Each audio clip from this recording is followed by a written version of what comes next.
1857 ईस्वी में उत्तरी और मध्य भारत में एक शक्तिशाली जनविद्रोह उठ खड़ा हुआ और उसने ब्रिटिश शासन की जड़ें हिलाकर रख दी।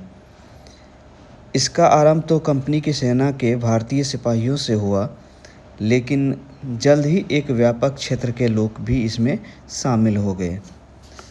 लाखों लाख किसान, दस्तकार तथा सिपाही 1 साल से अधिक समय तक बहादुरी से लड़ते रहे और अपनी मिसाली वीरता और बलिदानों से उन्होंने भारतीय जनता के इतिहास में एक नया शानदार अध्याय जोड़ा। 1857 का विद्रोह सिपाहियों के असंतोष का परिणाम सिर्फ नहीं था, वास्तव में यह औपनिवेशिक शासन के चरित्र, उनकी नीतियों, उनके कारण कंपनी के शासन के प्रति जनता के संचित असंतोष का और विदेशी शासन के प्रति उनकी घृणा का परिणाम था। 1 शताब्दी से अधिक समय तक अंग्रेज इस देश पर धीरे धीरे अपना अधिकार बढ़ाते जा रहे थे और इस काल में भारतीय समाज के विभिन्न वर्गों में विदेशी शासन के प्रति जन असंतोष तथा घृणा में वृद्धि होती रही। यही यह असंतोष था जो आखिर एक जन विद्रोह के रूप में भड़क उठा।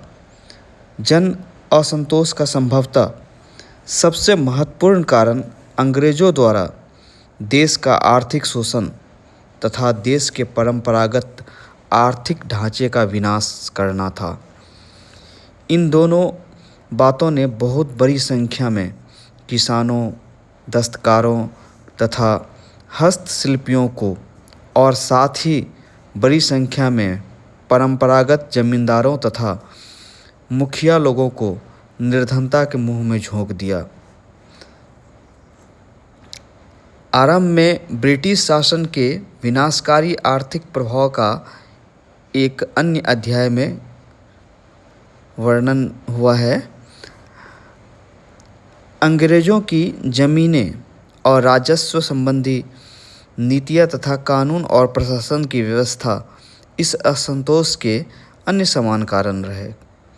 खासकर जमीन की बहुत अधिक लगान के कारण जमीन का मालिकाना अधिकार बहुत सारे किसानों के हाथ से निकलकर व्यापारियों और सूदखोरों के हाथों में चला गया और वे कर्ज के भारी बोझ तले दबकर रह गए।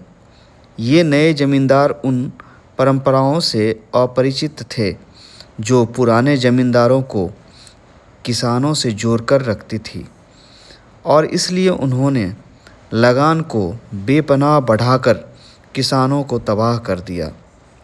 जो किसान लगान अदा नहीं कर सके, उनसे ज़मीनें छीन ली गई। किसानों की इस तबाही का नतीजा उन 12 बड़े तथा अनेक छोटे अकालों के रूप में सामने आया था जो 1770 और 1857 के बीच में फूटे। इसी राह अनेक जमींदार भी भू राजस्व की मांग बढ़ाने के कारण परेशान हो गए और उन्हें खतरा पैदा हो गया कि उनकी जमींदारी की ज़मीनें तथा अधिकार जब्त हो जाएंगी तथा गांव में उनकी स्थिति घट जाएगी। जब अधिकारियों, व्यापारियों तथा सूदखोरों जैसे शुद्ध रूप से बाहरी लोगों ने उनकी जगह ले ली, तब अपनी स्थिति में गिरावट पर उनका असंतोष और बढ़ गया। इसके अलावा निचले स्तरों पर प्रशासन में व्याप्त भ्रष्टाचार ने साधारण जनता को बुरी तरह प्रभावित किया। पुलिस, छोटे अधिकारी तथा निचली अदालतें भ्रष्टाचार के मामले में बहुत बदनाम रहे। विद्रोह के कारणों की चर्चा करते हुए 1859 में एक ब्रिटिश अधिकारी जिसका नाम था विलियम एडवर्ड ने लिखा कि पुलिस को जनता कोर्ट समान समझती थी और पुलिस का दमन और लूट खसोट हमारी सरकार के प्रति जनता के असंतोष का एक प्रमुख कारण था। छोटे अधिकारी रैयत तथा जमींदारों को सताकर अपना घर भरने का कोई अवसर नहीं चूकते थे। न्याय की पेचीदा प्रणाली का लाभ उठाकर धनी लोग गरीबों का दमन करते रहे। लगान, भू राजस्व या कर्ज पर चढ़ने वाले सूद का बकाया वसूल करने के लिए किसानों को कोरे से पीटना, कष्ट देना या जेल भेज देना, ये सब आम बातें थी। अपनी बढ़ती गरीबी के कारण लोग हताश हो गए तथा अपनी स्थिति में सुधार की आशा में आम विद्रोह में शामिल हो गए। समाज के मध्य तथा उच्च वर्ग, खासकर उत्तर भारत में प्रशासन के अच्छी आय वाले ऊंचे पदों में शामिल नहीं किए जाते थे। इसका उन पर बुरा असर पड़ा। एक के बाद एक देसी राजवाड़ों के नष्ट होने का नतीजा यह हुआ कि जो भारतीय इन रजवाड़ों के प्रशासन और अदालतों में ऊंचे पदों पर थे, वे जीविका के साधन खो बैठे।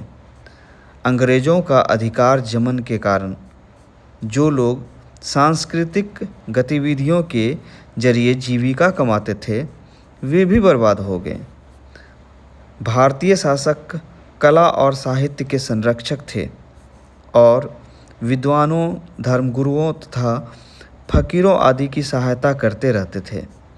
जब इन शासकों के अधिकार ईस्ट इंडिया कंपनी ने छीन लिए तो यह संरक्षण भी एकाएक समाप्त हो गया और जो लोग इस पर निर्भर थे वे गरीबी के चंगुल में जा फंसे। धर्मोपदेशों, पंडितों और मौलवियों ने जो यह महसूस कर रहे थे कि उनका पूरा भविष्य खतरे में है, विदेशी शासन के प्रति घृणा पैदा करने में बहुत ही बड़ी भूमिका निभाई। ब्रिटिश सरकार की अलोकप्रियता का एक और प्रमुख कारण उसका विदेशी होना भी था। अंग्रेज भारत में लगातार विदेशी ही बने रहे। उनके और भारतीय लोगों के बीच कोई सामाजिक बंधन या संपर्क नहीं रहा। पहले के विदेशी शासकों की तरह अंग्रेज ने उच्च वर्गों के भारतीयों से भी सामाजिक मेलजोल नहीं बढ़ाया। उल्टे वे प्रजातीय श्रेष्ठता के नशे में चूर रहे तथा भारतीयों के साथ अपमानजनक और धृष्टतापूर्ण बर्ताव करते रहे।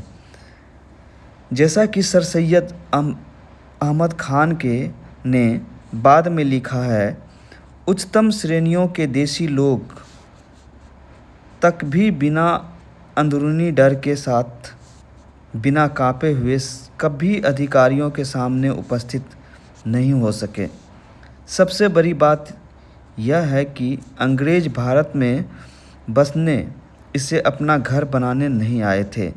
उनका प्रमुख उद्देश्य धन कमाना तथा उस धन को लेकर ब्रिटेन लौटना होता था।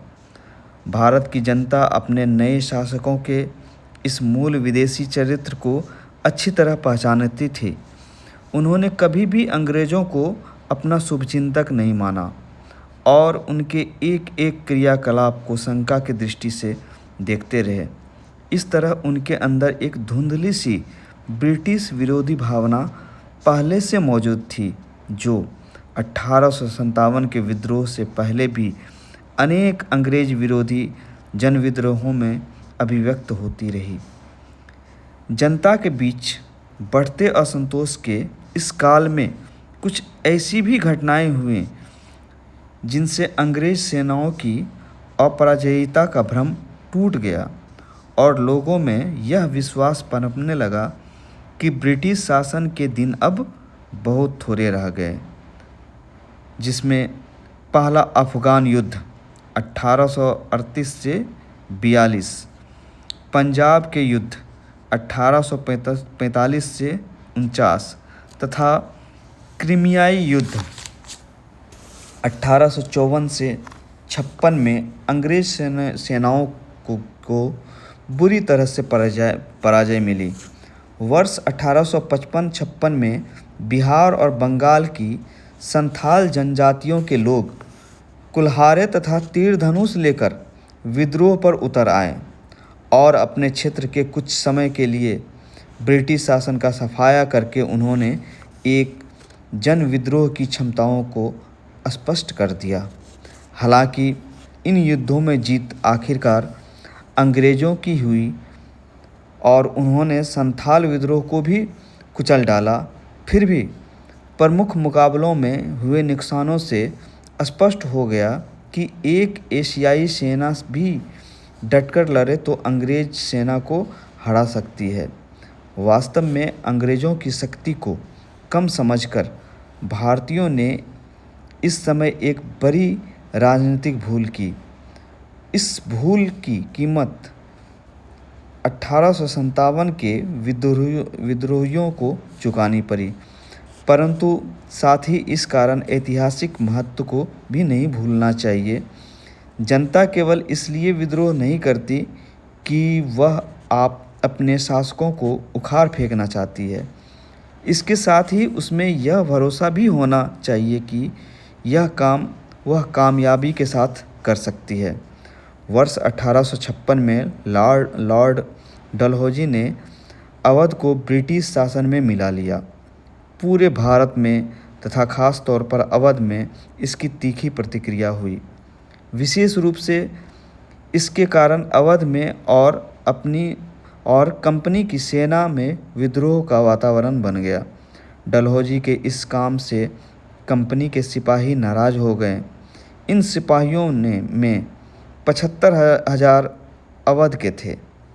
अखिल भारतीय भावना के अभाव में इन सिपाहियों ने बाकी भारत को जीतने में अंग्रेज़ों की सहायता की थी, लेकिन उनके अंदर क्षेत्रीय और स्थानीय निष्ठा थी और उन्हें यह बात बुरी लगी कि उनका अपना प्रांत विदेशी अधिकार में आ गया। इसके अलावा अवध के अधिग्रहण के कारण सिपाहियों की आय पर भी बुरा असर पड़ा। अब अवध में उनके परिवारों के पास जो भी ज़मीनें थीं, उन पर उन्हें अधिक टैक्स देने पड़ रहे थे। अवध के अधिग्रहण के लिए डलहौजी ने जो तर्क दिया था वह यह था कि जनता को नवाब के कुप्रबंध से तथा तालुकदारों के दमन से मुक्ति दिलाना चाहता था, परंतु वास्तव में जनता को कोई राहत नहीं मिली। उल्टे साधारण जनता को अब पहले से अधिक भू राजस्व और खाने पीने की वस्तुओं, मकानों, खोमचों तथा ठेलों, अफीम और न्याय पर अधिक टैक्स देने पड़ रहे थे। नवाब का प्रशासन तथा सेना भंग होने से हजारों कुलीन तथा भद्र लोग, अधिकारी तथा उनके साथ साथ उनके अमले के लोग तथा सिपाही बेरोजगार हो गए। लगभग हर किसान के घर में कोई न कोई बेरोजगार हुआ। इसी तरह जो व्यापारी, दुकानदार तथा दस्तकार अवध के दरबार तथा कुलीनों की सेवा करते थे, उनकी भी जीविका चले गई। इसके अलावा अधिकांश तालुकदारों तथा जमींदारों की जागीरें भी अंग्रेज़ों ने जब्त कर ली। संपत्तिहीन बने इन तालुकदारों की संख्या लगभग 21,000 थी। अपनी खोई जागीरों और सामाजिक स्थिति को पुनः प्राप्त करने के लिए बेचैन ये लोग ब्रिटिश शासन के सबसे खतरनाक दुश्मन बन गए। डलहौजी द्वारा अवध तथा और भी राज्यों के अधिग्रहण ने देसी रजवाड़ों के शासकों में खलबली मचा दी। अब उन्हें पता चल गया कि अंग्रेज़ों के प्रति उनके झुक कर वफादारी जताने के बाद राज्य फैलाने की अंग्रेज़ों की भूख शांत नहीं हुई।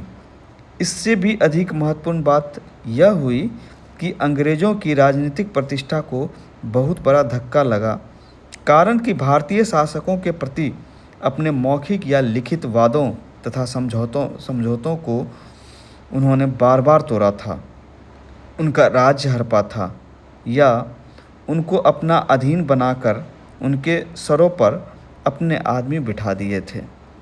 राज हड़पने या उन्हें अधीन बनाने की यह नीति नाना साहब झांसी की रानी तथा बहादुर शाह जैसे अनेक शासकों को अंग्रेज़ों का कट्टर दुश्मन बनाने के लिए सीधे सीधे जिम्मेदार थी। नाना साहब आखिरी पेशवा बाजीराव द्वितीय के दत्तक पुत्र थे। अंग्रेज बाजीराव द्वितीय को जो पेंशन दे रहे थे वह नाना साहब को देने से इनकार कर दिया तथा उनको अपने पैतृक राजधानी पूना से बहुत दूर कानपुर में रहने पर बाध्य किया। इसी तरह झांसी को हड़पने की अंग्रेज की जिद ने स्वाभिमानी रानी लक्ष्मीबाई का गुस्सा भड़काया।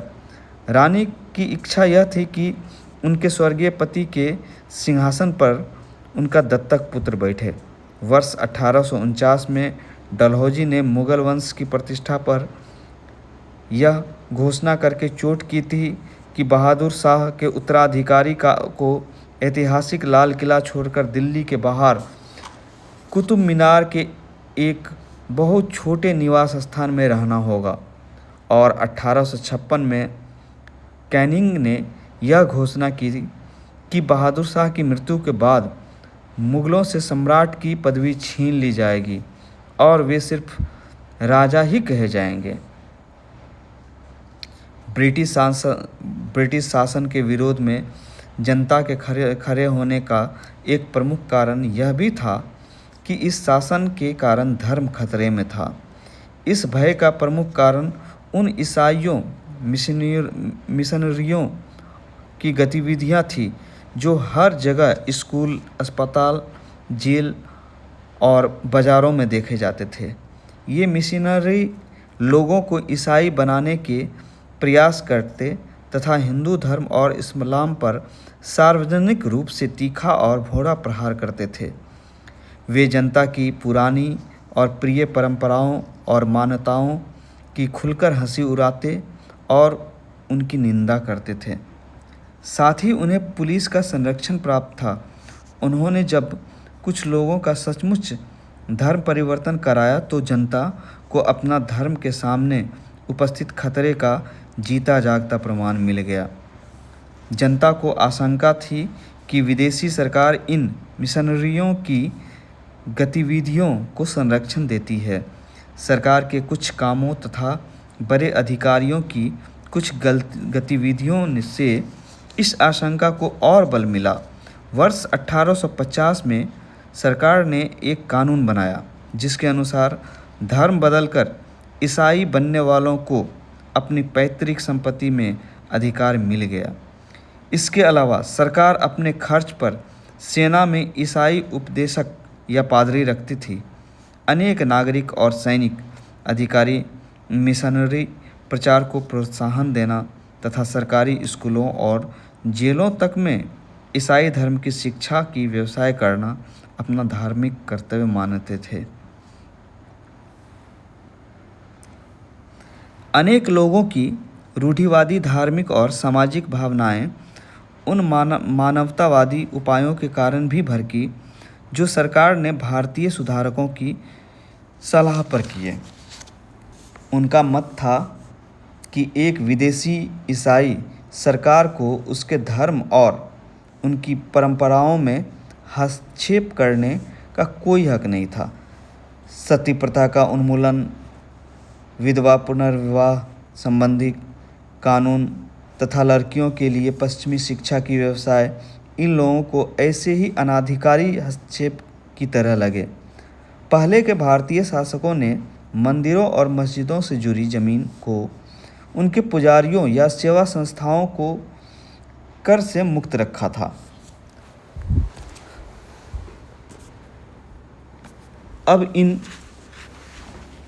अब इनसे कर वसूल करने की सरकारी नीति से भी लोगों की धार्मिक भावनाओं को चोट लगी। इसके अलावा इन जमीनों पर निर्भर अनेक ब्राह्मण और मुस्लिम परिवार गुस्से से उबल रहे थे और यह प्रचार करने लगे कि अंग्रेज उनके धर्म को नष्ट करने पर तुले हैं। 1857 का विद्रोह कंपनी के सिपाहियों के विद्रोह से आरंभ हुआ। इसके लिए हमें यह देखना होगा कि ये सिपाही उन्होंने अपनी निष्ठापूर्ण सेवा से कंपनी को भारत विजय में समर्थ बनाया था और जिन्हें अच्छी प्रतिष्ठा तथा आर्थिक सुरक्षा प्राप्त थी, क्यों अचानक विद्रोही हो उठे। यहाँ पहली बात यह है ध्यान में रखना चाहिए कि ये सिपाही कुछ भी हो भारतीय समाज के अंग थे और इसलिए दूसरे भारतीयों पर जो कुछ अत्याचार होता था, ये भी कुछ हद तक महसूस करके दुखी होते थे। समाज के दूसरे वर्गों, खासकर किसानों की आशाएं, इच्छाएं और दुख दर्द इन सिपाहियों के बीच में प्रतिबिंबित होते थे। यह सिपाही दरअसल वर्दीधारी किसान ही था। अगर ब्रिटिश शासन के विनाशकारी आर्थिक कृत्यों से उनके निकट संबंधी पीड़ित होते थे, तो उस पीड़ा को ये सिपाही भी महसूस करते थे। वे भी इस सामान्य विश्वास से ग्रस्त थे कि अंग्रेज उनके धर्मों में दखल अंदाजी कर रहे थे और सभी भारतीयों को ईसाई बनने पर आमदा थे। उनके अपने अनुभव भी इस विश्वास को बल देते थे। वे जानते थे कि सेना में राज के खर्च पर ईसाई धर्मोपदेशक मौजूद थे। इसके अलावा कुछ ब्रिटिश अधिकारी भी धार्मिक जोश में आकर सिपाहियों के बीच ईसाई धार्मिक प्रचार किया करते थे। सिपाहियों की अपनी धार्मिक या जातिगत शिकायतें भी थीं। उन दिनों भारतीय लोग जाति के नियमों आदि का कड़ाई से पालन करते थे। सैनिक अधिकारियों की तरफ से सिपाहियों का जाति या पंथ के चिन्हों के उपयोग पर, दाढ़ी रखने या पगड़ी पहनने पर प्रतिबंध था। वर्ष 1856 में एक कानून बना जिसके अनुसार हर नए भर्ती होने वाले सिपाही को आवश्यकता हो तो समुद्र पार जाकर भी सेवा करने की जमानत देनी पड़ती थी। इससे सिपाहियों की भावनाओं को चोट लगी, क्योंकि उस समय की हिंदू धार्मिक मान्यताओं के अनुसार समुद्र यात्रा पाप थी और इसके दंड में किसी को जाति बहार भी किया जाता था। सिपाहियों को अनेक दूसरी शिकायतें भी थीं। अधिकारियों तथा सिपाहियों के बीच एक बहुत बड़ी खाई पैदा हो गई थी तथा ब्रिटिश अधिकारी सिपाहियों से अक्सर अपमान का व्यवहार करते रहते थे। एक तत्कालीन ब्रिटिश प्रेक्षक ने लिखा है कि अधिकारी और सिपाही परस्पर मित्र नहीं थे, बल्कि एक दूसरे के लिए अजनबी ही रहे। सिपाही को एक हीन प्राणी माना जाता था, उसे डांटा फटकारा जाता था, उसके साथ बुरा बर्ताव होता था, उसे निग्गर जैसा समझा जाता था, उसे सुअर कहकर पुकारा जाता था। छोटे अधिकारी उसे एक हीन प्राणी मानकर व्यवहार करते थे। अगर भारतीय सिपाही अपने अंग्रेज समकक्ष जितना श्रेष्ठ योद्धा हो तो भी उसे कम पैसा दिया जाता था और अंग्रेज सिपाही से भी बुरे ढंग से रखा या खिलाया पिलाया जाता था। इसके अलावा उसको उन्नति की आशाएं भी नहीं के बराबर थी। कोई भी भारतीय 60-70 रुपया मासिक पाने वाले सूबेदार से ऊपर नहीं उठ सकता था। वास्तव में सिपाही का जीवन ही कठिनाइयों से भरा था। स्वाभाविक था कि सिपाही इस बनावटी तथा उन पर लादी गई हीनता से खुश नहीं थे। जैसा कि ब्रिटिश इतिहासकार T.R. होल्स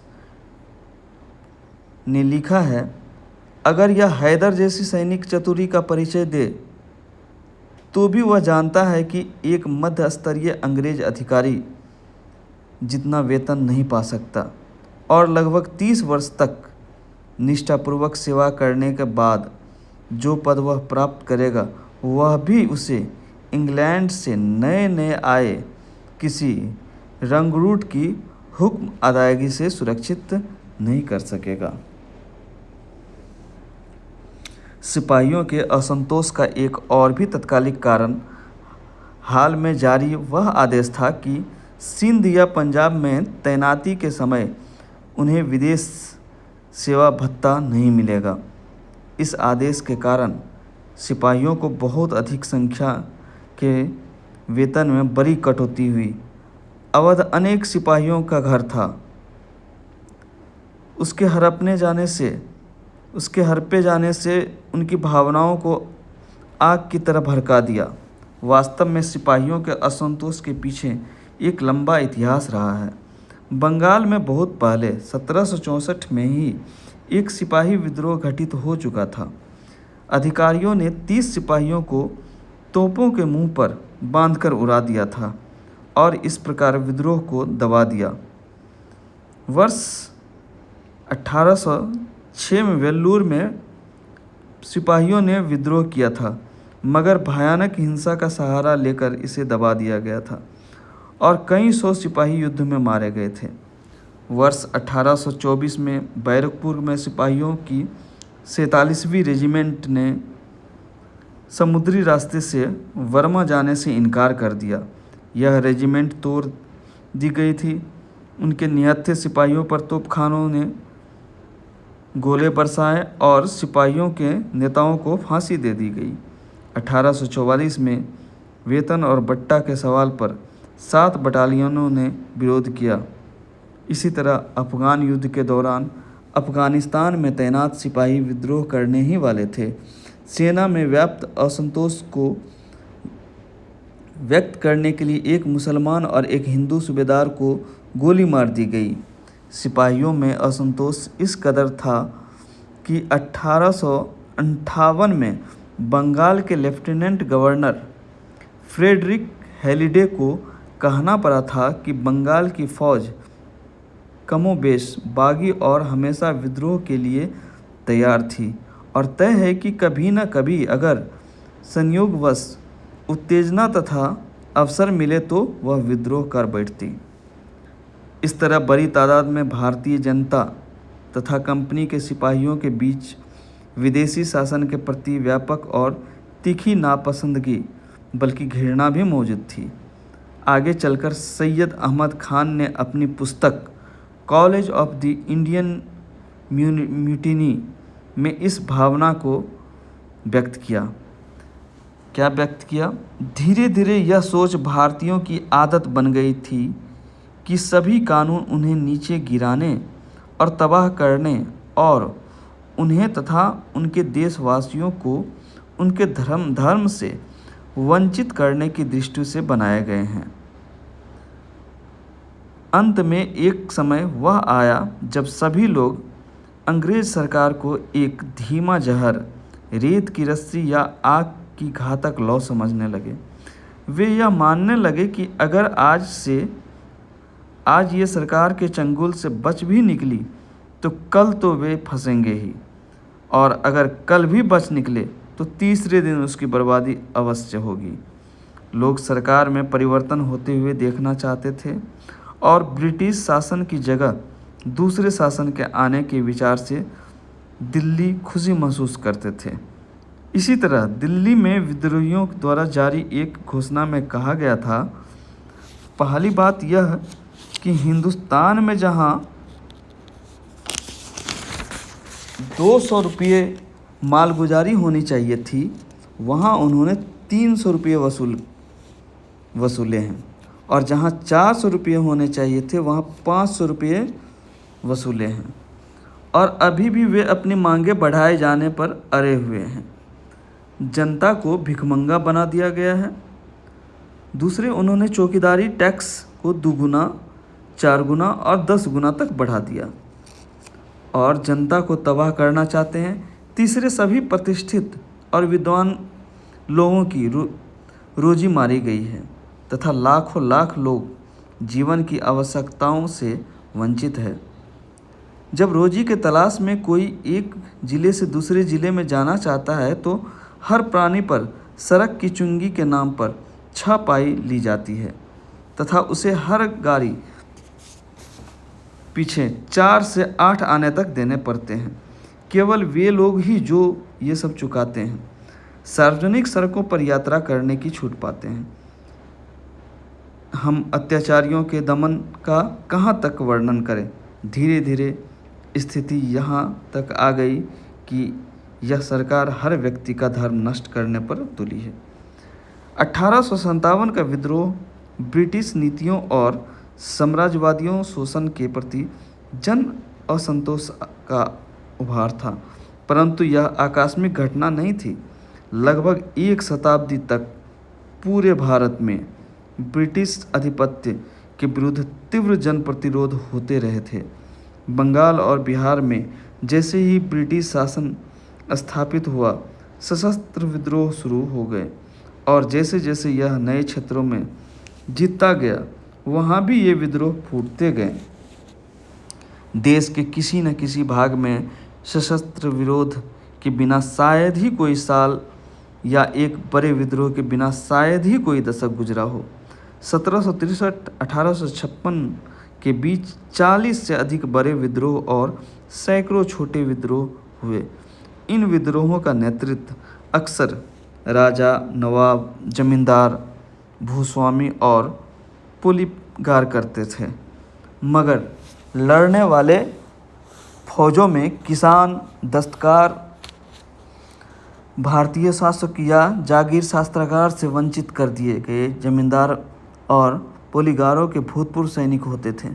ये लगभग निरंतर चलने वाले विद्रोह कुल मिलाकर बहुत भयानक होते थे, मगर अपने प्रचार में ये पूरी तरह स्थानीय तथा एक दूसरे से असंबद्ध होते थे। उनके प्रभाव भी स्थानीय ही होते थे। 1857 ईस्वी की एक विद्रोह के लिए बारूद जमा हो चुका था। केवल इसमें एक जलती तीली पड़ने की देर ही थी। चर्बी मिले कारतूसों की घटना ने यह चिंगारी भी बारूद को दिखा दी और सिपाहियों के विद्रोह पर उतर आने पर साधारण जनता भी उठ खड़ी हुई। नए एनफील्ड राइफल का उपयोग सबसे पहले सेना में ही आरंभ किया गया। इसके कारतूसों पर चर्बी से सने कागज़ का खोल चढ़ा होता था और कारतूस को राइफल में भरने से पहले उसके सिरे को दांतों से काटना पड़ता था। कुछ उदाहरणों में इस खाल में गाय और सूअर की चर्बी का प्रयोग किया गया था। इससे हिंदू तथा मुसलमान सिपाही दोनों भड़क उठे। उन्हें लगा कि चर्बीदार कारतूसों का प्रयोग उनके धर्म को नष्ट कर देगा। इनमें से अनेकों का विश्वास था कि सरकार जानबूझकर उनके धर्म को नष्ट करने तथा उन्हें ईसाई बनाने का प्रयत्न कर रही है। बगावत का वक्त आ पहुंचा था। वर्ष 1857 का विद्रोह स्वतः स्फूर्त और अनियोजित था, या यह किसी सावधानीपूर्वक तथा गुप्त रूप से किए गए संगठन कार्य का परिणाम था। निश्चित रूप से इस सवाल का जवाब दे सकना कठिन है। वर्ष 1857 के विद्रोह के इतिहास का एक अजीब पहलू यह है कि इसका अध्ययन लगभग पूरी तरह ब्रिटिश दस्तावेजों पर आधारित है। विद्रोही अपने पीछे कोई दस्तावेज नहीं छोड़ गए। चूँकि वे गैरकानूनी ढंग से काम कर रहे थे, इसलिए शायद वे कोई लिखित दस्तावेज नहीं कर रखते थे। फिर यह भी कि वे हरा दिए गए तथा कुचल दिए गए और घटनाओं के बारे में उनके विवरण उनके साथ ही नष्ट हो गए। अंतिम बात यह कि बाद में भी वर्षों तक अंग्रेज विद्रोह के बारे में किसी भी सहानुभूतिपूर्ण उल्लेख को दबाते रहे तथा जो भी विद्रोहियों का पक्ष प्रस्तुत करने का प्रयास करता उसके खिलाफ कड़ी कार्रवाई करते रहे। इतिहासकारों तथा लेखकों के एक बड़े वर्ग का दावा है कि यह विद्रोह एक व्यापक तथा सुसंगठित षड्यंत्र का परिणाम था। इसके सबूत में वे चपातियों तथा लाल कमल के फूलों के गांव-गांव पहुंचाने की घटनाओं तथा घुमक्कर सन्यासियों, फकीरों तथा मदारियों के प्रचार का उल्लेख करते हैं। दूसरे लेखक इतने ही दावे के साथ इस बात से इनकार करते हैं कि विद्रोह के पीछे कोई सुनियोजित तैयारी थी।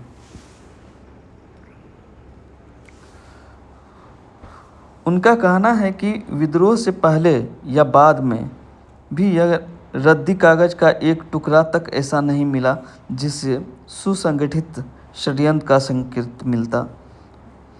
किसी गवाह तक ने इस तरह का कभी दावा नहीं किया।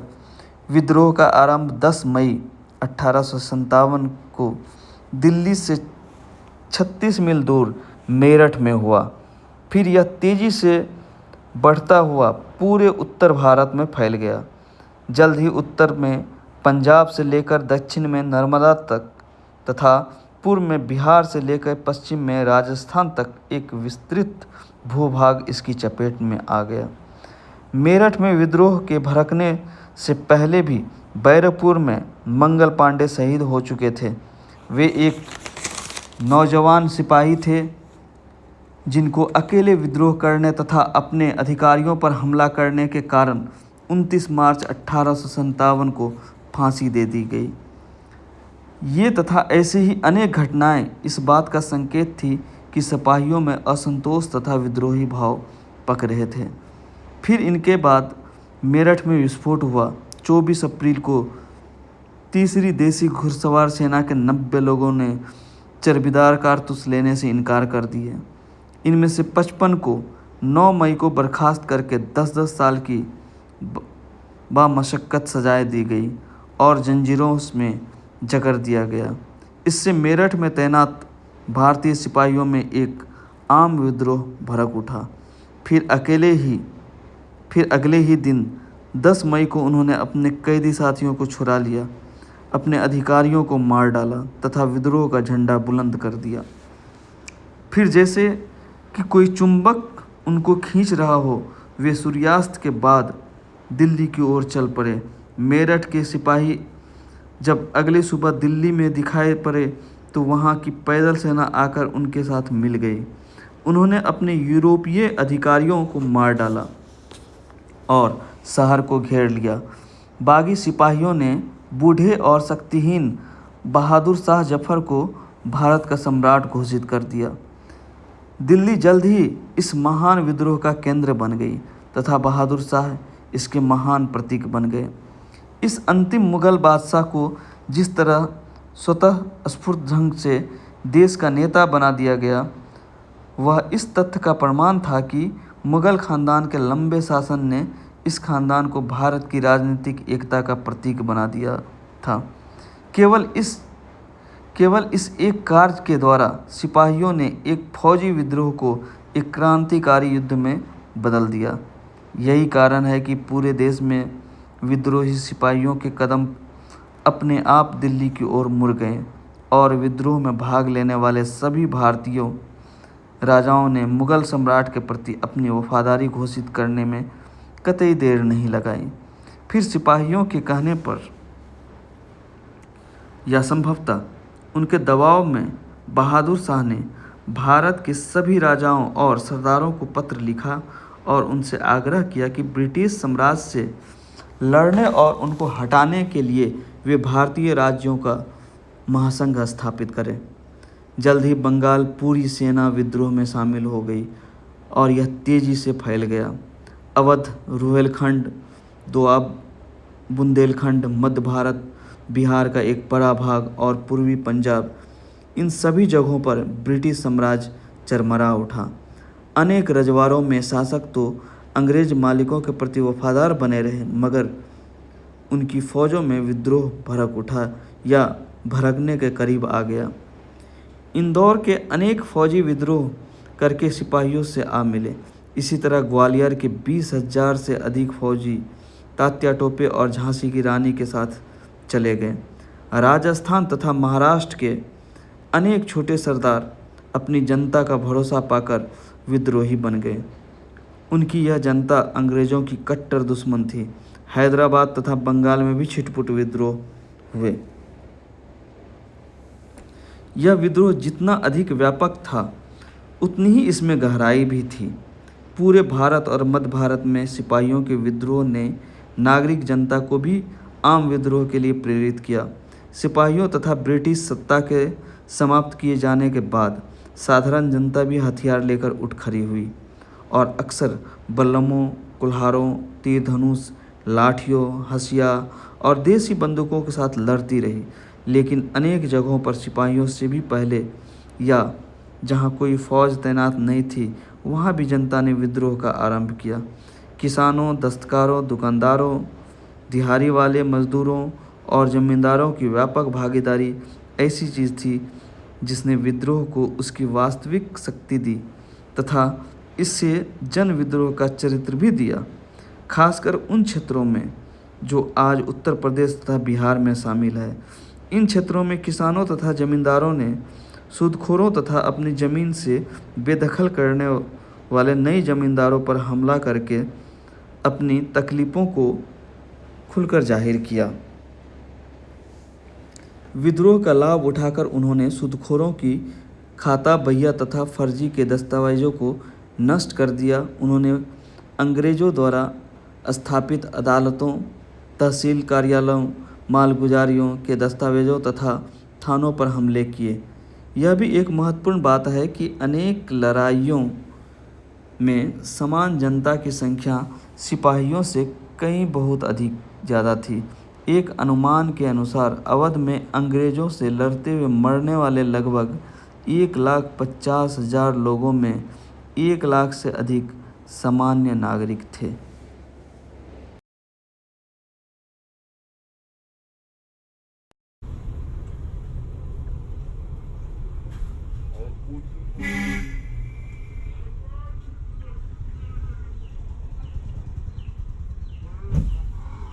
गाँव सब में जो है ना भीड़ भाड़ ज्यादा है ना, सबसे ज्यादा बकरी